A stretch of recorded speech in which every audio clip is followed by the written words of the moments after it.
intelecto aparente, viveu através de suas personalidades físicas e não intelectuais. O intelecto para ele era racional, não tinha fé. E esse homem que está aqui, ou esta classe de homens que a Bíblia menciona, eram os homens que dominavam, eram eles que pregavam, eram eles que iam para as meias das praças e anunciavam que estavam em jejum. Eles iam em direção às classes, eles iam em direção às classes mais baixas e diziam que eles eram homens enviados por Deus e precisava mostrar para aquele povo que a forma de jejuar, a forma de se manifestar a glória de Deus era pautada pela lei de Moisés. Em contrapartida deste texto, tem um homem que marcou a religião da época por nome João Batista, homem que pregava duro, pregava, não tinha ponto e vírgula para ele, falava, era profeta que nós não encontramos muitos por dia de hoje, mas era profeta que vivia no deserto, mas também soube profetizar na hora certa. Em contrapartida a João Batista e a classe dos fariseus, nós encontramos um homem chamado Jesus, homem este que nasce em Belém, é criado em Nazaré, mas morre em Jerusalém, e é desse homem que eu quero falar esta noite. Jesus, que é todo poderoso nos céus, na terra e debaixo da terra, aonde a Bíblia diz que não há outro nome que pode ser mencionado, e não tem língua que não confesse, e não tem joelho que se dobre, a não ser pelo nome de Jesus, que é o nome sobre todo nome. E se você veio adorar Ele esta noite, as portas já estão abertas. Quem abriu porta esta noite, pastor Marcos Brum? Quem abriu porta esta noite, pastor Né? Não foi o pastor Jair, não foi a igreja do Catiri. Quem abriu a porta esta noite foi a porta da consumação dos céus, a qual foi aberta 2013 anos atrás pela ressurreição daquele que nos chamou das trevas para a sua preciosa luz. Quantos podem levantar a mão e glorificar?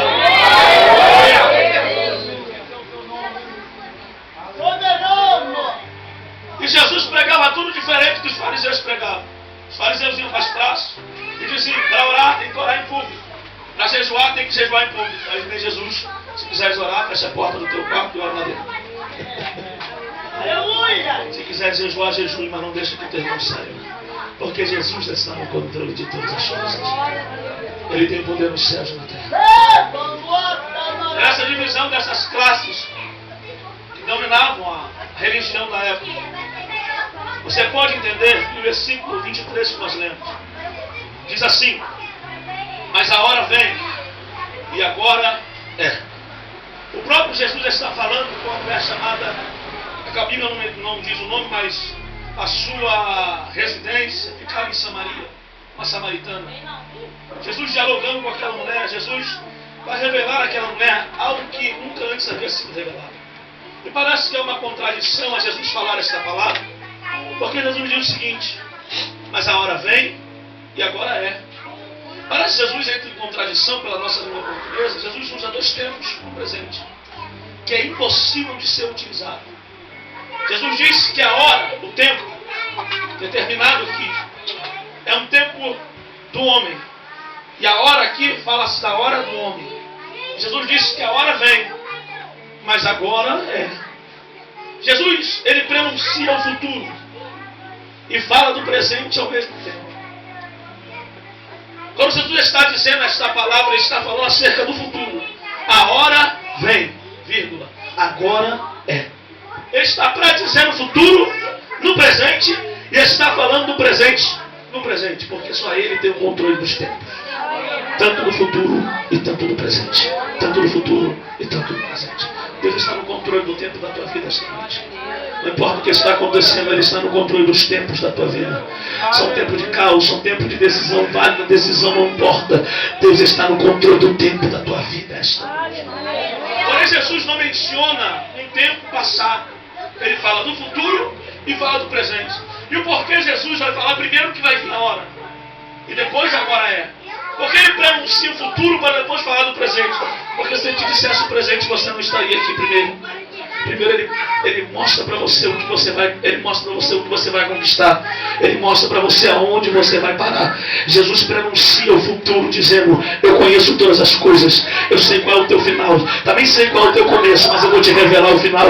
Primeiro eu falo do teu final, porque o fim das coisas serão melhores do que os seus princípios. Quem compreende essa palavra já pode glorificar a Jesus. Deus esta noite vai revelar o futuro da tua história. Deus esta noite vai revelar o futuro da tua vida.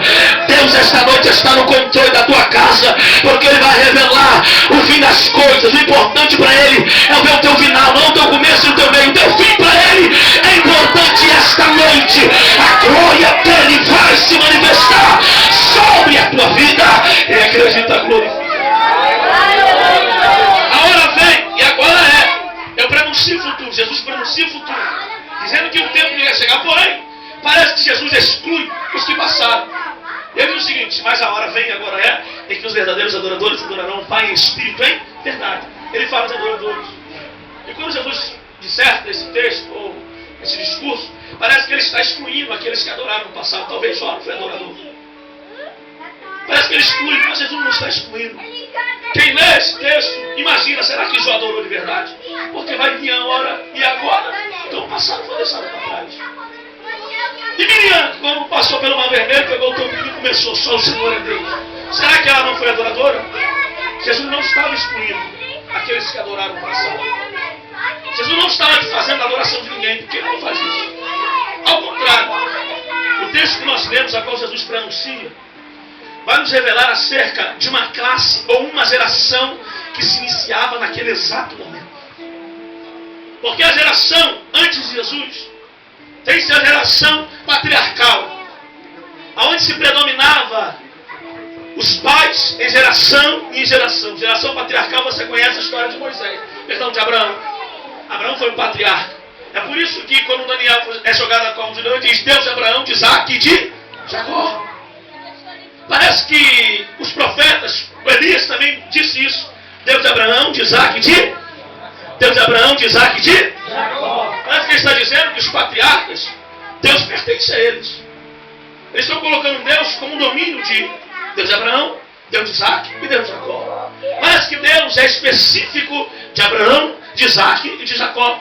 Mas é totalmente ao contrário. Quando a expressão diz Deus de Abraão, Deus de Isaac e Deus de Jacó, parece que está colocando Deus como dependente de Abraão, de Isaac e de Jacó. Mas é tudo ao contrário. Quando a expressão diz Deus de Abraão, Deus de Isaac e Deus de Jacó, está dizendo: Deus é Deus que controla a vida de Abraão, controla a vida de Isaac e controla a vida de Jacó. Quando se menciona Deus de Abraão, de Isaac e Jacó, está dizendo o seguinte: Deus é Deus que controla o passado, porque Abraão é pai da fé no passado. Deus é Deus que controla Isaac. Promessa é presente, e Deus é Deus que controla o futuro, porque Jacó, ele resolveu se transformar em um outro homem no futuro. Quando a Bíblia está dizendo que Deus é Deus de Abraão, de Isaac e de Jacó, está se especificando de 3 classes ou 3 gerações que começariam e passariam, mas uma não é mencionada: a geração que vai se realizar em João capítulo 4, versículo 23. Mas a hora vem, e agora